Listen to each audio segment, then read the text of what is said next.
Hello friends, मैं मनीष बोल रहा हूँ मनीष इन्वेस्टमेंट से। आइए आज समझने की कोशिश करते हैं कि एसआईपी में पैसा बढ़ता क्यों है। मान लीजिए हम लोगों ने 1,000 रुपये प्रति माह का एसआईपी किया हुआ है। जो भी पैसा हम लोग इन्वेस्ट करते हैं वो फर्दर स्टॉक्स में डिवाइड हो जाता है और फर्दर सेक्टर में डिवाइड हो जाता है। जैसे कुछ पैसा हमारा आईटी सेक्टर में लगेगा, कुछ पैसा हमारा एफएमसीजी सेक्टर में लगेगा, कुछ से पैसा हमारा ऑटोमोबाइल सेक्टर में लगेगा, कुछ पैसा सन फार्मा सेक्टर में लगेगा। ऐसे ऐसे करके हमारा पैसा फर्दर सेक्टर में डिवाइड हो जाता है। अगर आप गौर से देखें, ये सारी वही कंपनी है जो देश की सबसे बड़ी कंपनी उसमें से एक है और जिनका प्रॉफिट साल दर साल बढ़ता जा रहा है, जिनका इकोनॉमी में भी बहुत बड़ा कंट्रीब्यूशन रहता है। प्रॉफिट बढ़ने का सबसे बड़ा कारण इनका ये होता है कि हम कहीं ना कहीं इन्हीं का प्रोडक्ट यूज़ कर रहे हैं।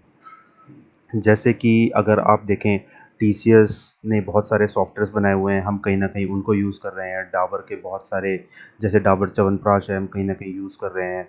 मारुति की ऑटोमोबाइल अगर आप देखें तो 60% तक इसकी हिस्सेदारी है। मार्केट में जितनी भी गाड़ियाँ बिक रही हैं 60% मारुति की बिकती हैं। सन फार्माटिकल की एक बहुत बड़ी दिग्गज कंपनी, कहीं ना कहीं हम इनकी दवाइयाँ यूज़ करते हैं। सीमेंट्स, अगर आप ध्यान से देखें तो देश में इतना इंफ्रास्ट्रक्चर बन रहा है, हम कहीं इतने घर बन रहे हैं, कहीं ना कहीं सीमेंट्स की कंजप्शन यहाँ से आ रही है। बैंक्स, अगर हम देखें तो स्टेट बैंक की हिस्सेदारी अगर बैंकिंग सेक्टर में देखें तो सबसे ज़्यादा है। ये सिर्फ मैंने उदाहरण के तौर पे समझाने की कोशिश करी है।